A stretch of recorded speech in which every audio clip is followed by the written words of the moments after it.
Quando nós falamos, meus irmãos e minhas irmãs, das promessas que Deus fez ao seu povo, nós estamos trazendo à nossa mente, ao nosso coração, que é por causa das promessas que nós podemos crer também no Evangelho.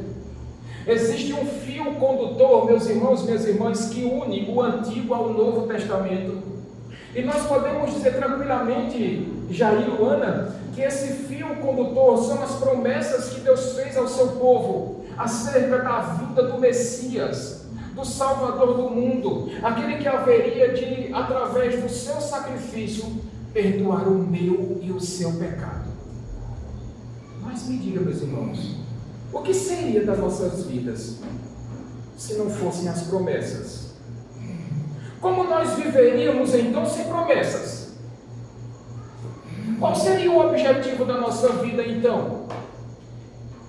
Quando nós pegamos um jovem que conhece uma moça, assim como um dia Jair conheceu Luana, e ele prometeu para Luana que amaria de todo o seu coração, que passaria o resto da sua vida com ela, que a protegeria, que guardaria ela dos homens maus, dos perigosos, que seria o provedor da sua casa, que juntos construiriam uma longa história até o resto de suas vidas. E eles prometeram isso diante de Deus e diante dos homens. É bacana, pai?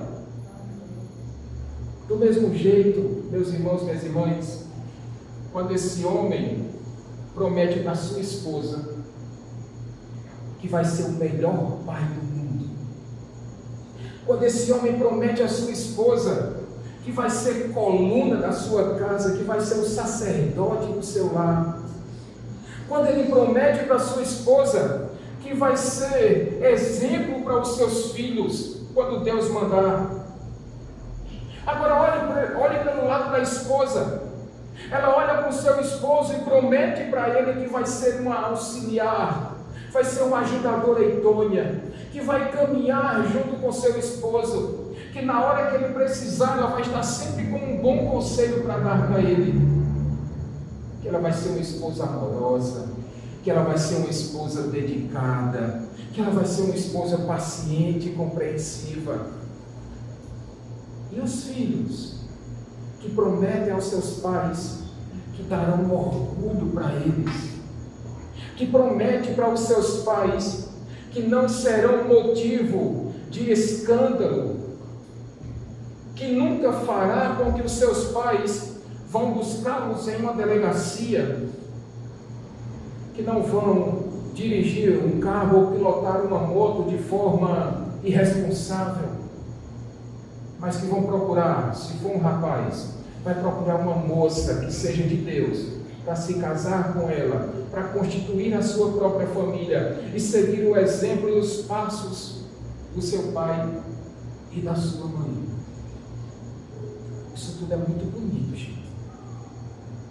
Agora vocês imaginem então uma igreja onde todos os membros, e nós faremos isso no final do culto, onde todos os membros se comprometem, fazem um juramento, uma promessa, um juramento não, mas fazem uma promessa diante dos homens e de Deus, que permanecerão firmes nessa aliança e nesse pacto enquanto membros da igreja, que não serão insubmissos ao seu pastor, que amarão o seu próximo assim como ao seu Deus, que serão aqueles que ajudarão o seu irmão, a sua irmã nos momentos difíceis, que chorarão com os que estão tristes e se alegrarão com os que estão festejando. Mas imagina que se você chega na igreja, o Deus que é o rei da igreja, que é o Senhor da igreja, que fez promessas essas que ele tem cumprido desde a fundação do mundo. Agora imagina se esse Deus não cumprisse as suas promessas, meus irmãos. Imagine se o pastor não cumprisse com a promessa que fez de honrar os compromissos da igreja, de honrar com a pregação firme, sólida e verdadeira do Evangelho. Imagina um marido que não honra com as suas promessas para com a sua esposa, ou a esposa que não honra com as suas promessas para o seu marido, filhos que não cumprem a sua promessa para os pais, e os pais para com os filhos. Que mundo seria esse, Saulo, Rosiano, que nós viveríamos? Um mundo onde promessas não são cumpridas, e muitas vezes, quando são feitas, são simplesmente descartadas. O mundo que nós vivemos, irmã Adelaide, tem passado por isso. Homens têm dado a sua palavra. Infelizmente, nem quando está escrito no papel, registrado em cartório, homens têm honrado com seus compromissos, com as suas promessas. E é por isso que, de certo modo, nós vivemos um caos no mundo em que estamos, meus irmãos, minhas irmãs.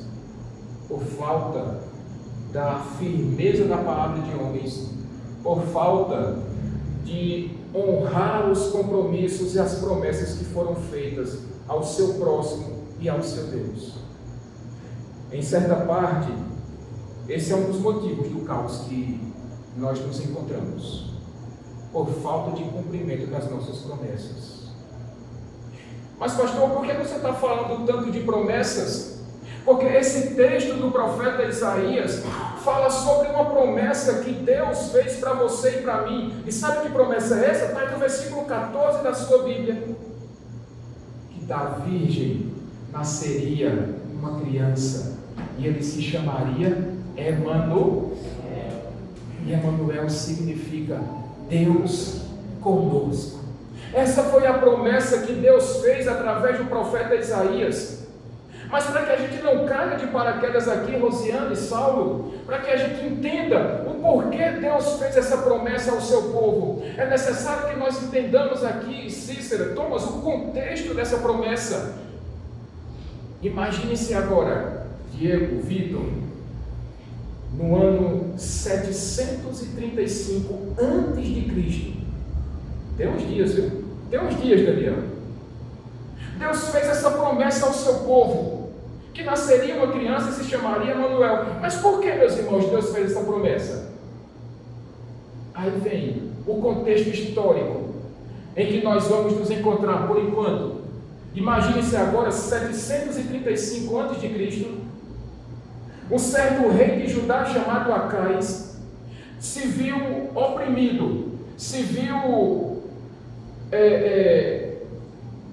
fechado por dois reinos, o reino de Israel, o reino do norte, e o reino da Síria.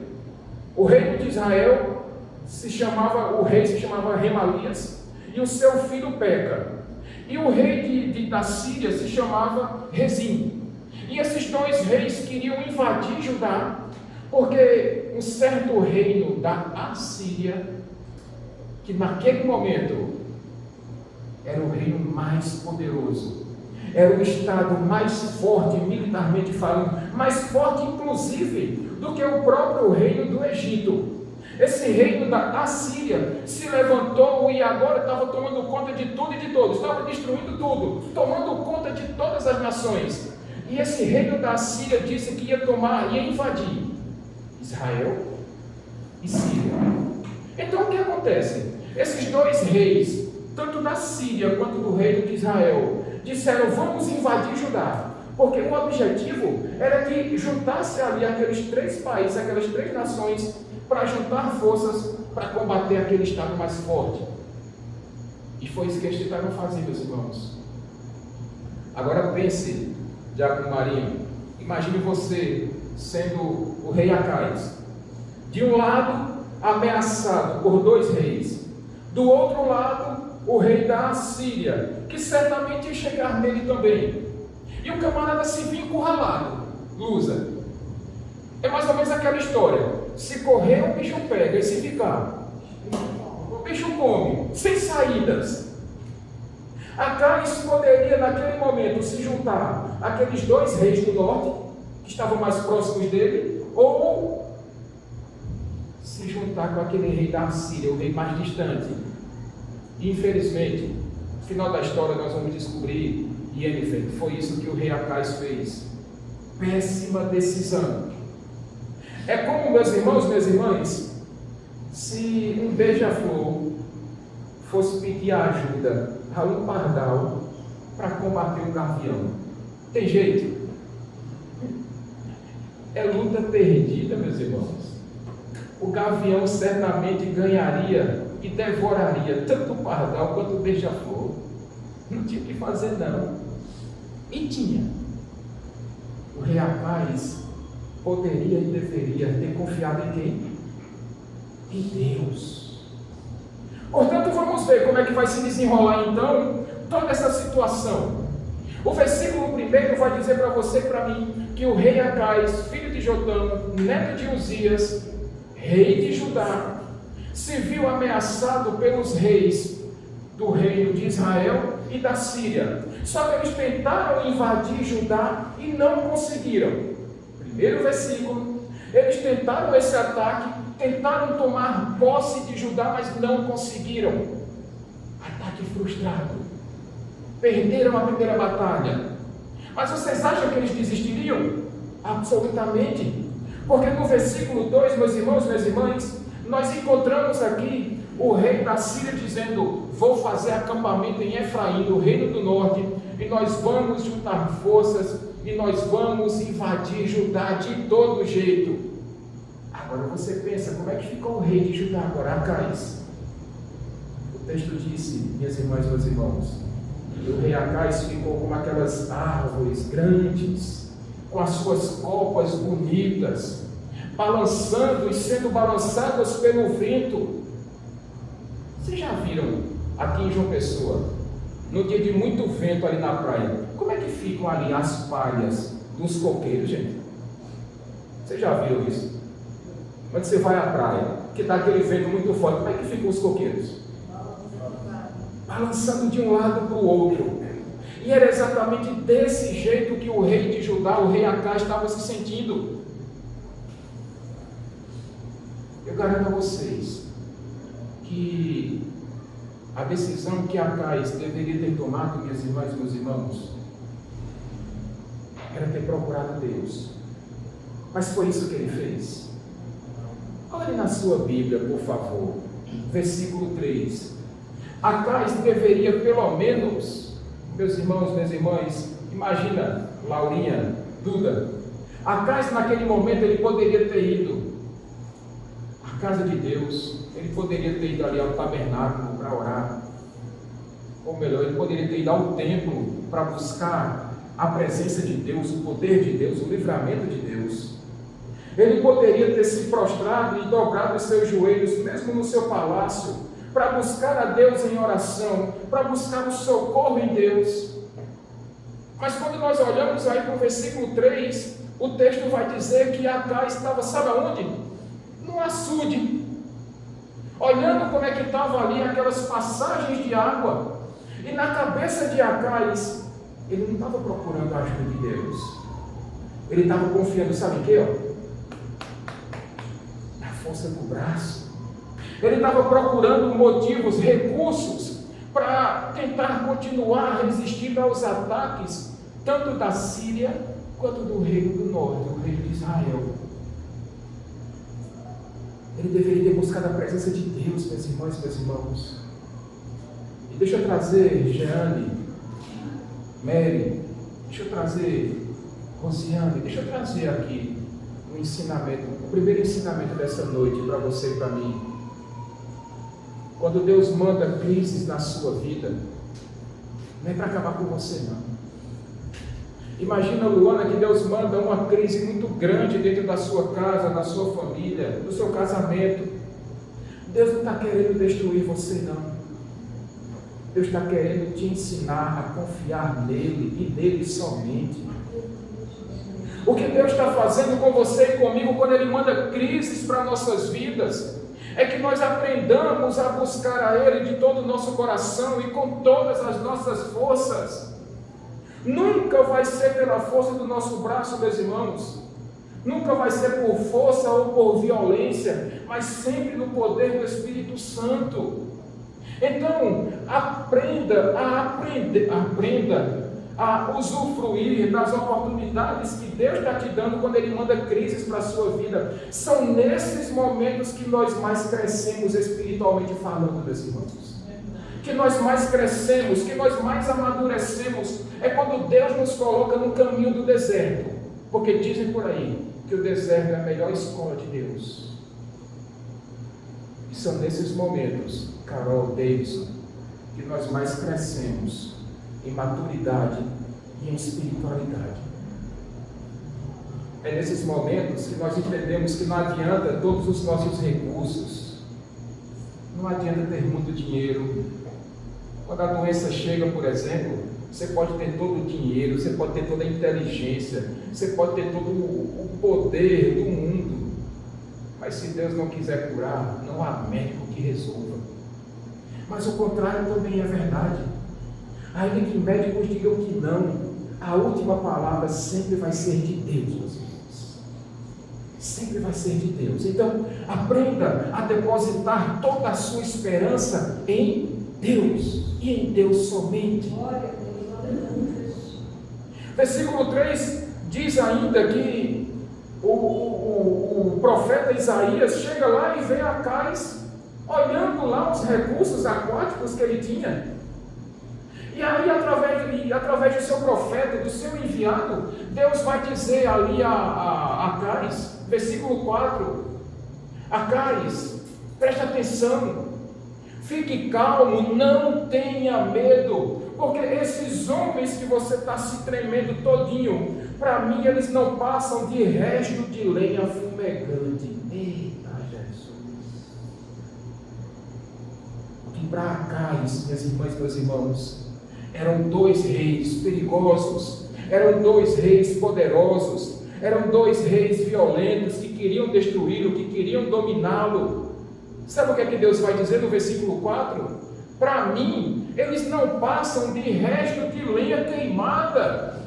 Sabe quando você vai riscar um fósforozinho para acender um fogo lá? Depois que aquele fósforo queima lá e você descarta ele, serve para quê? Eu digo a vocês, meus irmãos e meus irmãos, que para Deus, os seus e os meus problemas, as nossas dificuldades, não passam de palitos de fósforo queimados. Não tem poder nenhum sobre a sua e sobre a minha vida. Porque o que Deus estava dizendo a Acais através do profeta Isaías é que eles que eram como árvores grandes, frondosas, estavam comendo salo em brasinha, resto de brasa, já queimada, não era nem acesa, não era queimada já. Acais estava com medo de homens fracos diante de Deus. É como Deus dizendo para ele: meu filho, todos os seus problemas para mim são nada, porque eu sou o Deus Todo-Poderoso, e para mim não existem limites, para mim não existem impossíveis, e não existe um homem que suporte ao meu poder. Talvez você esteja pensando: pastor, Acais sabia disso tudo? Será que Acais sabia então de todo o poder de Deus, da onisciência de Deus? Porque talvez isso tenha surgido na cabeça de Acais.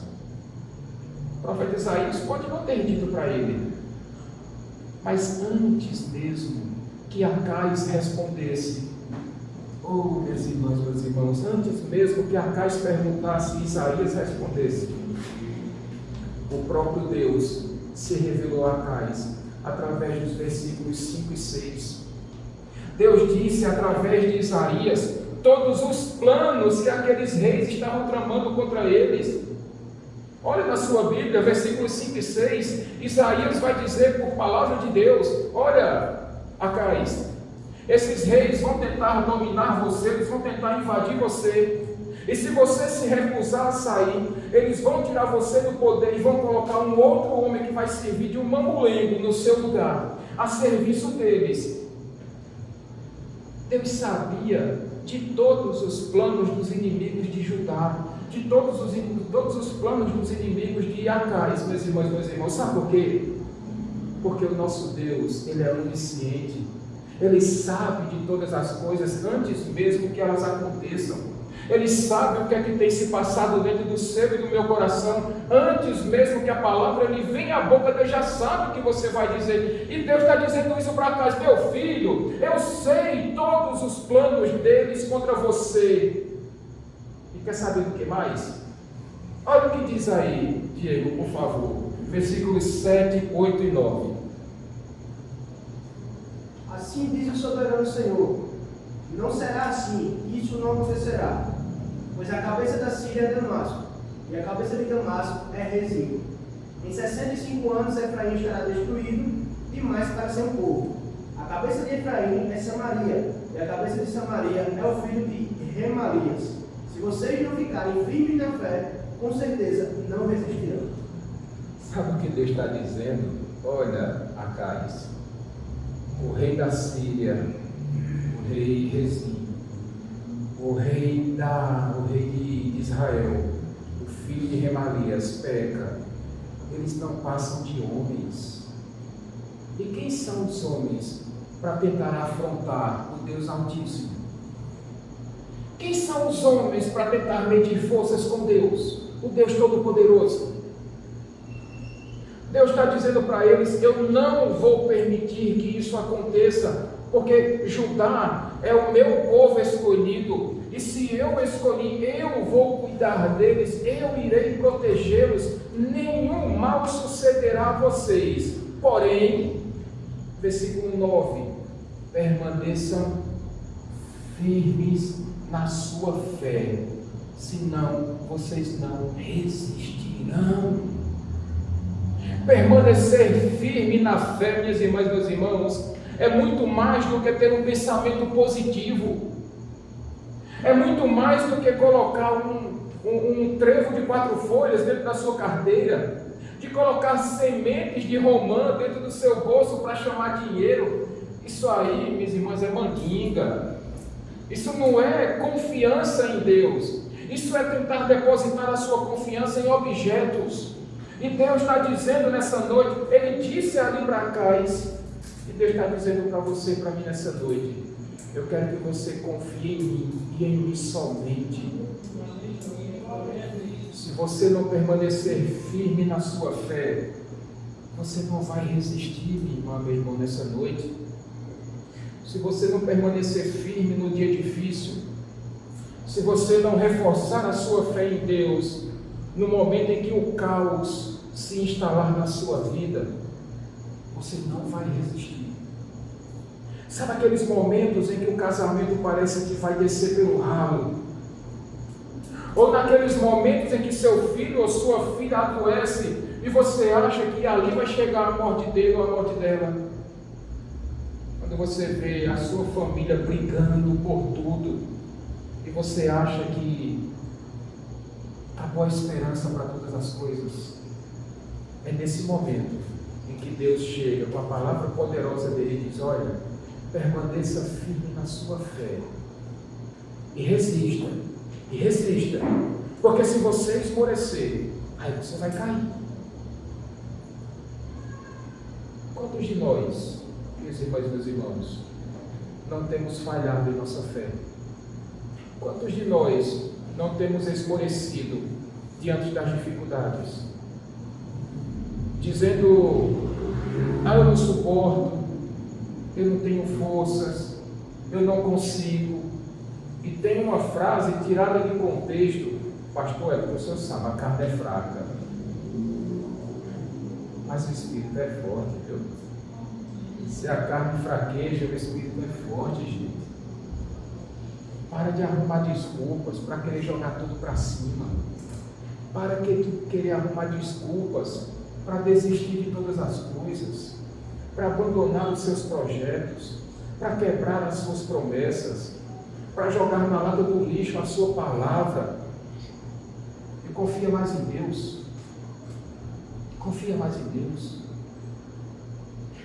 Veja aqui, minhas irmãs e meus irmãos, que Deus já havia feito com que aqueles 2 reinos não tivessem conseguido invadir Judá.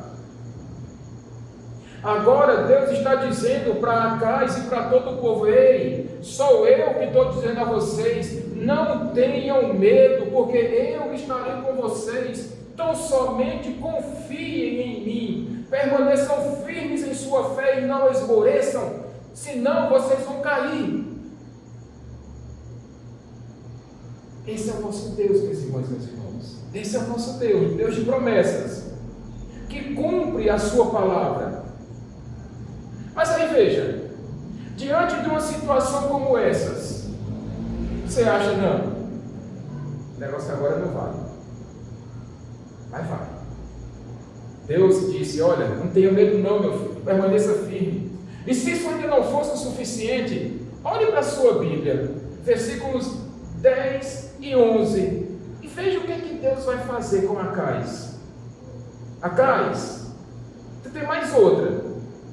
Eu estou enviando para você um sinal. Peça o que você me quiser.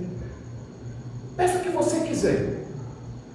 Desde as maiores profundezas até as extremidades mais altas. Peça o que você me quiser. Peça o que você quiser de mim, Acais. Meus irmãos, preste atenção um pouquinho. Imagina uma hipótese bem remota, que de repente, Rosiane, Beri e Enifer, chega um anjo na sua casa. Vai vendo, Lília, Carol. Ei, abra a porta, por favor, deixa eu entrar. Você vai dizer: por quê? Porque eu estou trazendo uma mensagem da parte de Deus. E que mensagem é essa, Saulo? Deus está dizendo que você tem um cheque em branco e você pode me pedir o que você quiser. Agora imagine que você é o próprio rei Acais, que está sendo ameaçado por reinos poderosos. O que você poderia pedir a Deus então? Se você pudesse, se você fosse o rei Acais, o exército poderoso funcionaria bem, não era? Homens com espadas fortes, cavalos, carros de guerra, uma muralha impenetrável, arqueiros com uma mira fantástica, igual aquela do camarada que estava lá no paintball e deu um tiro na manga, acertou no talinho dela. Caba da mira boa da vila, deixa José. Esse pro caba da mira boa, mirou na manga, acertou no talinho, Jair. Quanto que é testemunha, irmão? Então viu, você viu. E de repente Deus faz uma promessa dessa e pergunta a Acais: peça o que você me quiser. Eita Jesus. Agora imagina você. Deus, você abre o seu telefone, aí quando você vê lá na caixinha de e-mails, tem lá uma mensagem do próprio Deus: meu filho, eu estou dizendo a você, peça o que você me quiser. Imagina, Daniel, me peça o que você quiser. Imagina, Diego, Vitor, Thomas, Cícera. Imagina aí Deus dizendo isso: peça-me o que você quiser, Luana. Olha bem, qual seria a nossa atitude? A de vocês eu não sei, mas a de Acais, o texto vai dizer, aí no versículo 12. Sabe o que foi que ele pediu, meus irmãos e meus irmãos? Nada. Ele não pediu nada, Laurinha, Duda. Ele não pediu nada. No versículo 12 ele vai dizer: eu não vou pedir nada e eu não vou pôr o meu Deus à prova. Ah, meu Pai do céu. Laurinha, Duda, se Deus perguntasse: o que é que vocês querem? Um pedido só. Diz aí, Laurinha. Não, para você especificamente. Para mim? Sim. Eu vou ganhar 3 quilos até ganhar 14. 3 o quê? 3 Quilos. quilos de quê? 3 quilos de quê? Eu não entendi. 3 quilos. Ganhar 3 quilos. Ah, para você engordar 3 quilos. Duda, você pediria o quê?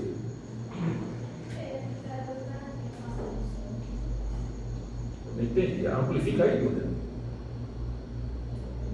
Fala mais alto.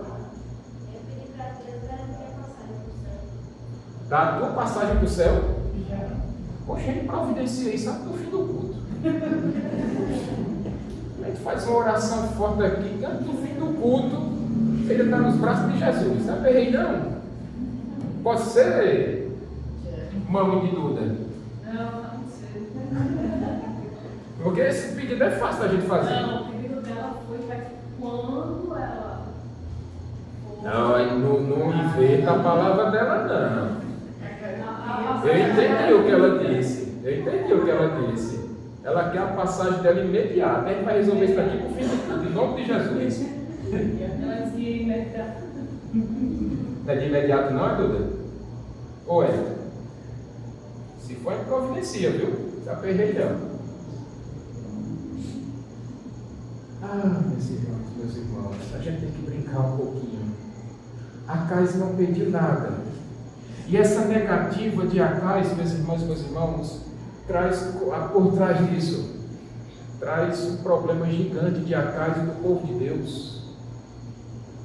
O que aconteceu naquele momento, Diácono Marinho, é que havia ali um sentimento de altivez por parte do rei Acais. Ele se achava autossuficiente a ponto de não precisar da ajuda de Deus para resolver os seus próprios problemas. Ele achava que pela força do seu exército, pela força do seu braço, pela sua inteligência, ele conseguiria resistir aos seus inimigos. Por trás disso tinha uma confiança também nos ídolos, porque o povo de Deus vivia uma idolatria gigante. E Acais se achava muito forte, muito poderoso, a ponto de não precisar de Deus. Por outro lado, isso também tem aqui uma outra situação, porque estava por trás dessa palavra de Acais, meus irmãos, quando ele disse: eu não quero pôr o meu Deus à prova, é que isso demonstra, Yennefer, uma falsa humildade da parte de Acais. Sabe aquela expressão, muitas vezes, que nós fazemos? E eu vou puxar aqui para o nosso lado, meus irmãos. Sabe, muitas vezes, quando nós dizemos assim: olha, pastor, Deus está tão ocupado que eu não quero envolver Deus com os meus problemas. Quem nunca disse isso aqui? Deus está muito ocupado, muito assoberbado. Eu não quero ocupar Deus. Meus problemas são tão pequenos diante dos problemas do mundo que Deus tem que enfrentar. Deixa Deus quieto, pastor. Não vou amolar ele com minhas preocupações, não.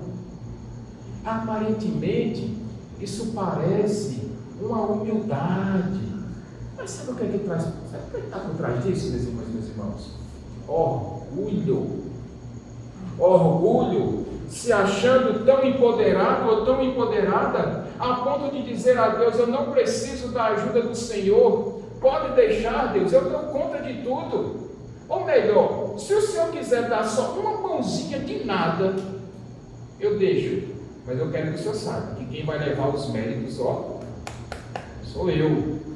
Eu não quero que o Senhor leve os créditos pela resolução dos meus problemas. Eu quero que eu próprio leve todo o crédito, eu ganhe toda a glória das coisas que eu tenho feito, porque eu sou autossuficiente, porque eu sou todo-poderoso, porque eu sou quase Deus. Eu não preciso do Deus verdadeiro para resolver as minhas coisas. Muitos de nós têm se enganado desse jeito, achando que Deus é aquele mágico da lâmpada, que basta a gente fazer, ele aparece e vai dizer: sim, meu amo, ou me ama, peça e eu farei para você.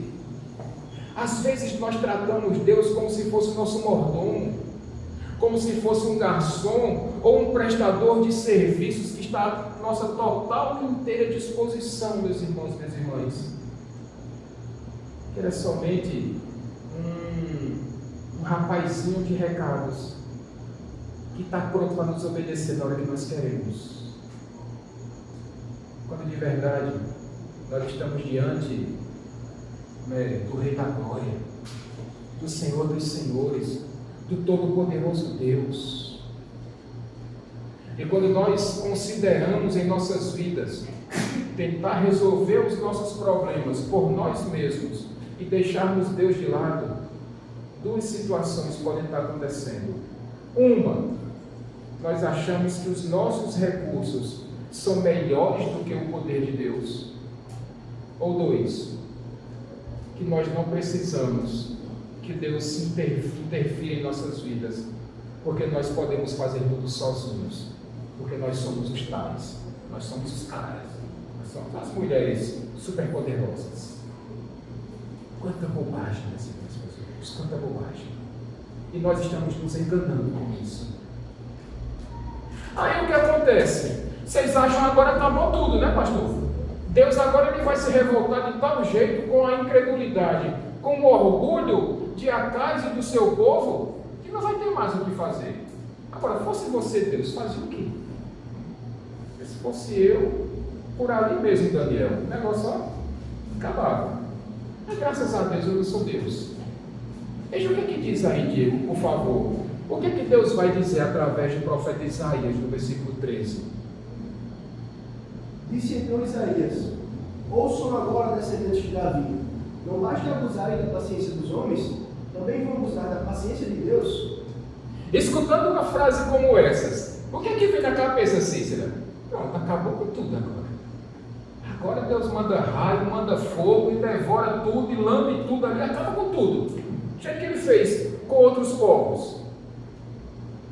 Seria, minhas irmãs e meus irmãos, se não estivéssemos falando do Deus da promessa, do Deus que fez uma aliança com o seu povo. É por isso que quando nós chegamos no versículo 14, mesmo Acais recusando a ajuda de Deus, mesmo Acais recusando aquele sinal que Deus prometeu para ele, porque Deus não falha em suas promessas, ele cumpre a si mesmo. E diz o versículo 14, que Deus enviou um sinal e disse que a virgem daria à luz a um filho e ele se chamaria Emanuel. Diante de todo aquele caos, diante de todo aquele problema, Deus está cumprindo a sua palavra, ele está cumprindo ali com o seu cuidado com o seu povo, ele está prometendo que uma virgem daria à luz a um filho e esse menino se chamaria Emanuel. E tem mais, o versículo 15 vai dizer que enquanto esse menino não crescesse o suficiente para poder distinguir o que era certo e o que era errado, ele seria alimentado somente com coalhada e mel. Isso é uma comida bacana? Coalhada e mel. Gosta, Luciana? Coalhada e mel? Jennifer, é uma comida boa, coalhada e mel? Coalhada é aquele leite que a gente põe lá numa certa vasilha, aí chega um ponto ali que ele coalha, ele talha, ele cria uns pedacinhos, o soro do leite vai fazer com que ele crie uns certos pedaços ali. Você tem que comprar no supermercado, parece iogurte, pronto, parece iogurte natural, sem gosto, só o gosto do leite. Aí depois a pessoa vai lá e pega um melzinho e diz assim, é gostoso demais, é gostoso demais. Ele não gosta não. Sabe o que acontecia ali? Lusa, lá no Rio tinha essa comida coalhada? Meio direto, Lusa? Saulo.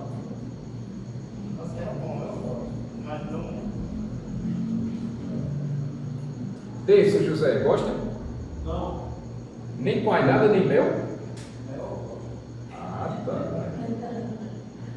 Naquele momento, gosta, Jair? Não. Nem coalhada, nem mel? Só o mel? Só porque é docinho, né, Pedro? Tá certo. Luana, gosta de coalhada? Sim. Olha, Daniel? Não. Oh, meu Deus. Diego? Não. Vitor? Nunca comi. Nunca vi. Meu pai. Rapaz. Carol. Carol subiu? E ele? Jeane? Não. Também não. Nunca comeu ou não gosta? Nunca comeu. E Madeline, não é possível. Gosto. Se lá em Catolé do Rocha não tivesse, tá cá. Eita.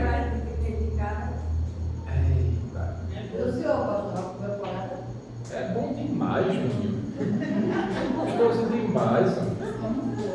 Só não posso, porque tem a lactose e me derruba todinho. A gente pega lá a enzima para quebrar a lactose e vai embora.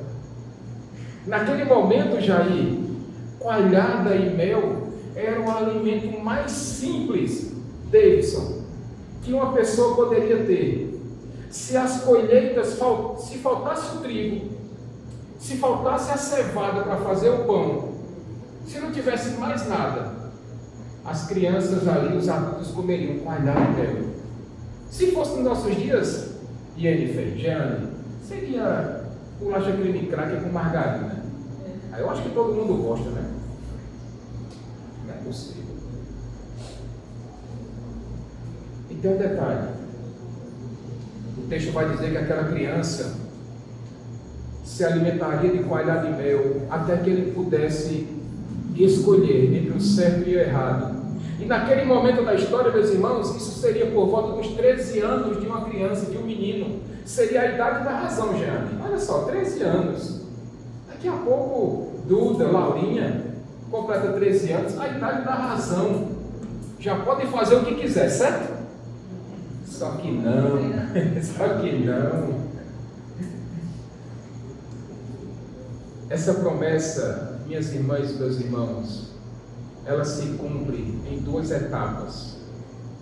A primeira, eu sei que todos nós conhecemos, vai acontecer quase 800 anos após. Mas essa primeira parte dessa promessa iria se cumprir o quanto antes. Esse menino que se chamaria Emanuel, nós cremos, os estudiosos, os teólogos, creem que o texto estava se referindo nesse primeiro momento a um filho que nasceria do profeta Isaías com a sua esposa. Mas eu sei também que alguém vai perguntar, pastor, mas não diz que é de uma virgem? Como seria isso então?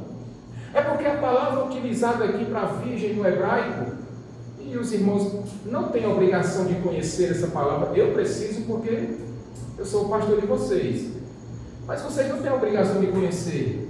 Mas essa palavra que foi utilizada aqui como virgem, a palavra hebraica, dá a entender primeiro que sim, é uma mulher que nunca teve contato físico com um homem, mas que também pode ser uma mulher jovem em período de casamento e de gravidez. Então, minhas irmãs e meus irmãos, essa primeira parte da promessa que Deus fizera ao seu povo, quer dizer que seria sim o filho do profeta Isaías, que nasceria no capítulo seguinte, no capítulo 8. E antes que esse menino completasse 13 anos de nascido, a promessa de Deus se cumpriu em primeira parte. Veja o que diz aí, Diego, versos 16 e 17. Mas antes que o menino saiba rejeitar o erro e escolher o que é certo, a terra dos dois reis que você teme ficará deserta. O Senhor trará o rei da Assíria sobre você e sobre o seu povo e sobre a descendência de seu pai. Serão dias como nunca houve, desde que Efraim se separou de Judá. Lembrem-se que nós estamos no ano 735 a.C. 3 anos depois que Deus fez essa promessa, o reino da Síria caiu.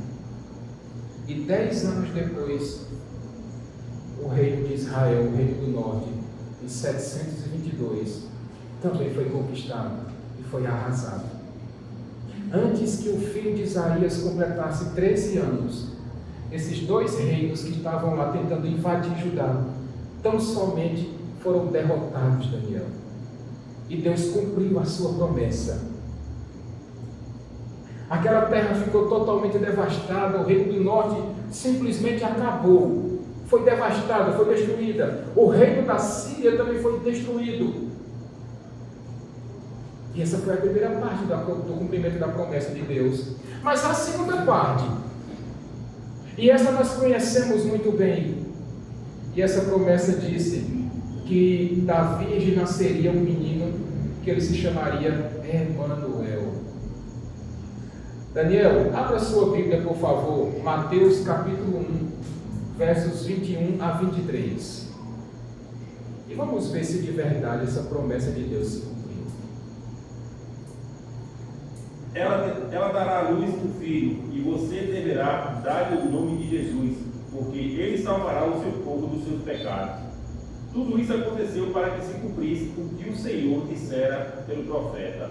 A virgem ficará grávida e dará à luz um filho, e lhe chamarão Emanuel, que significa Deus conosco.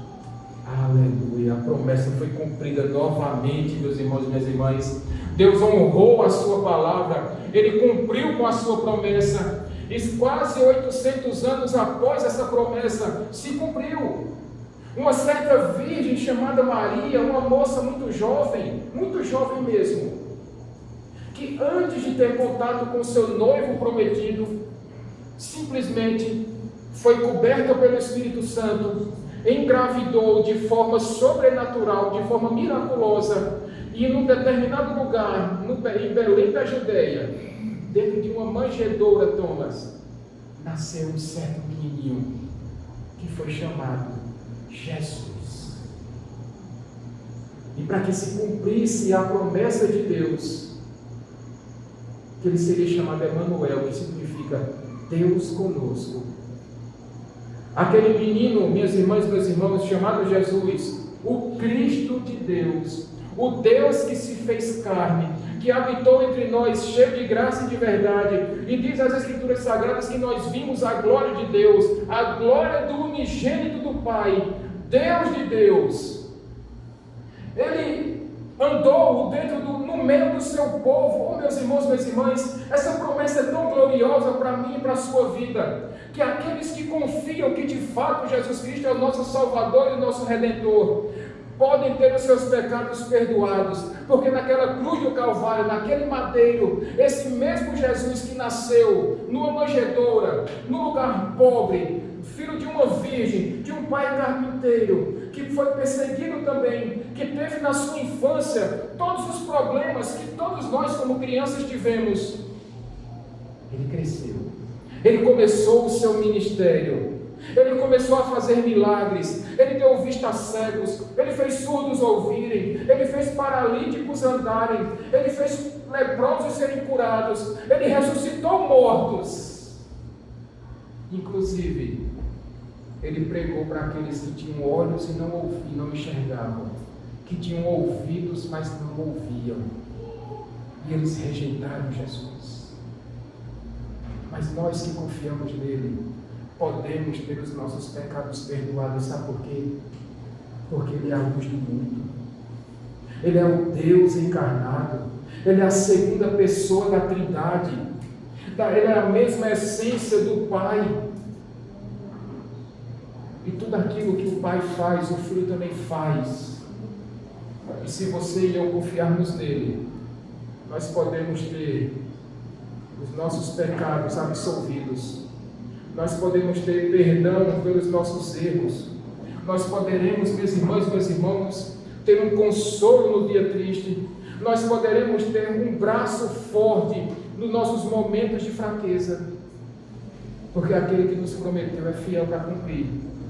E como disse Paulo na sua carta aos Filipenses, aquele que começou a boa obra em vocês é fiel para cumpri-la até o dia de Cristo. E se ele prometeu, minhas irmãs e meus irmãos, ele vai cumprir, porque ele é Deus. O que ele requer de você e de mim é que tão somente nós confiemos nele de todo o nosso coração. Os momentos de crise virão sim, mas ele continua sendo Deus. Talvez você até esmoreça diante das agruras da vida, mas Deus tem mandado sinais para reconfortar o meio do seu coração. E tudo isso acontece para que nós entendamos de uma vez por todas que as promessas de Deus são infalíveis. Assim como a palavra de Deus é infalível e inerrante, esse Deus ele não vai voltar atrás. E tudo aquilo que tem determinado para mim e para a sua vida, Deus vai cumpri-la até a volta de Cristo. Amém, meus irmãos? Vamos ficar de pé.